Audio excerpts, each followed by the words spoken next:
Insiden ini terjadi pada tahun 2022 di Stadion Kanjuruhan Malang yang terjadi setelah pertandingan sepak bola antara Persebaya dan juga Arema.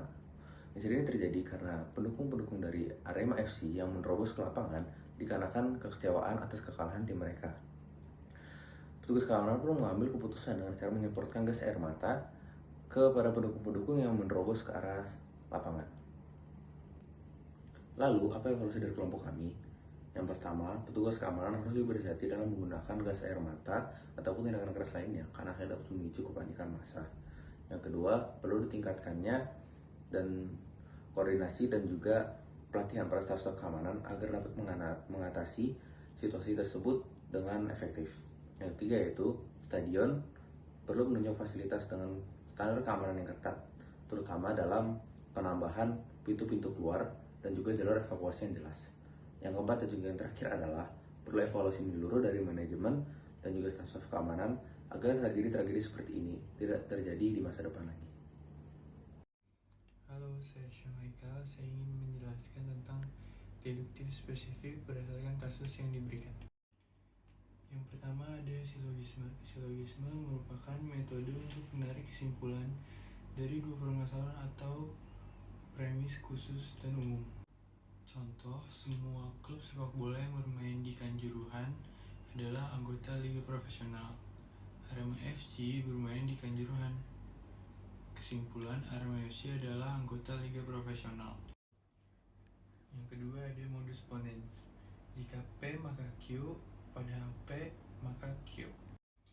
Contohnya, jika sebuah tim bermain di Kanjuruhan, maka tim tersebut adalah tim sepak bola. Arema FC bermain di Kanjuruhan. Kesimpulannya, Arema FC adalah tim sepak bola. Yang ketiga ada modus tollens. Menjaring sebuah konklusi berdasarkan dua premis utama.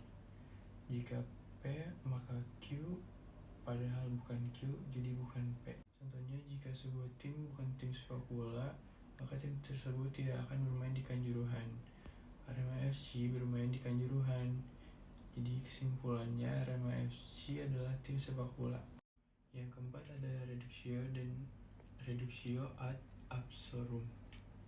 Suatu argumen menampilkan akibat atau kesimpulan yang tidak masuk akal dari premis yang diberikan.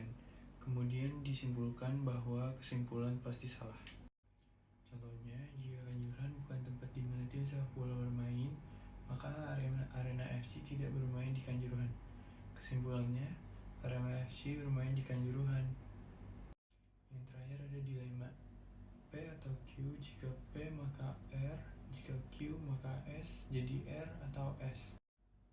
Contohnya, jika Kanjuruhan adalah stadion sepak bola, maka Arema FC bermain di Kanjuruhan. Jika Kanjuruhan bukan stadion sepak bola, maka Arema FC tidak bermain di Kanjuruhan. Kanjuruhan adalah stadion. Kanjuruhan bukanlah sebuah stadion. Di sini saya menjelaskan mengenai argumen induktif spesifik. Berdasarkan serangkaian kejadian yang terjadi di stasiun Kanjuruhan di Malang, dapat disimpulkan bahwa masalah keamanan pengelolaan stadion tersebut memerlukan perhatian yang serius. Beberapa insiden kekerasan antar permisah serta kurangnya koordinasi antara petugas keamanan dan pengelolaan acara telah terjadi di masa lalu. Selain itu, laporan mengenai kekurangan fasilitas darurat dan keterlambatan dalam respon terhadap situasi darurat juga menjadi perhatian. Melalui pengamatan ini, dapat disimpulkan bahwa tindakan perbaikan yang konkret dan komprehensif perlu diambil, termasuk peningkatan pelatihan bagi petugas keamanan, peningkatan koordinasi antar berbagai pihak terkait, dan peningkatan fasilitas darurat guna memastikan keamanan dan kenyamanan bagi seluruh pemirsa di Stadion Kanjuruhan. Menganalisa kesesatan berpikir informasi dalam kasus Kanjuruhan. Kita dapat menganalisis kesesatan berpikir informal yang terdapat pada kasus ini. Kesesatan informal adalah kesalahan dalam percakapan biasa dan kadang-kadang disebut kesesatan bahasa. Jenis kesesatan informal ada dua, yaitu kesesatan referensi dan kesesatan presumsi. Kesesatan relevansi adalah argumentum ad hominem, menyerang karakter individu atau kelompok tertentu, bukan fokus pada argumen atau isu yang terkait dengan tragedi. Petugas keamanan pasti lalai karena terjadi ini di bawah pengawasan mereka.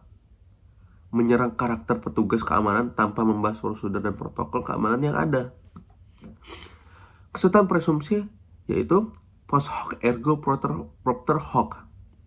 Menarik kesimpulan bahwa suatu peristiwa terjadi karena peristiwa lain terjadi sebelumnya, tanpa bukti hubungan kausal. Pemerintahan baru saja mengeluarkan kebijakan baru tentang keamanan stadion. Dan tragedi ini terjadi, jelas kebijakan itu gagal. Menarik kesimpulan bahwa kebijakan baru gagal tanpa bukti hubungan kausal. Dan kesimpulannya, analisis kesehatan berpikir informal dalam kasus Kanjuruhan menunjukkan pentingnya berpikir kritis dan logis dalam memahami tragedi ini dan mencari solusi yang tepat. Dengan mengenali dan menghindari kesesatan berpikir informal, kita dapat meningkatkan kualitas diskusi dan pengambilan keputusan untuk mencegah tragedi serupa.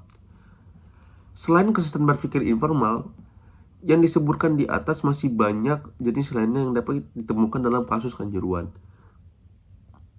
Penting untuk selalu mempertanyakan informasi dan argumen yang kita temui, dan memastikan bahwa kesimpulan kita tarik didasarkan pada bukti dan analisis yang rasional.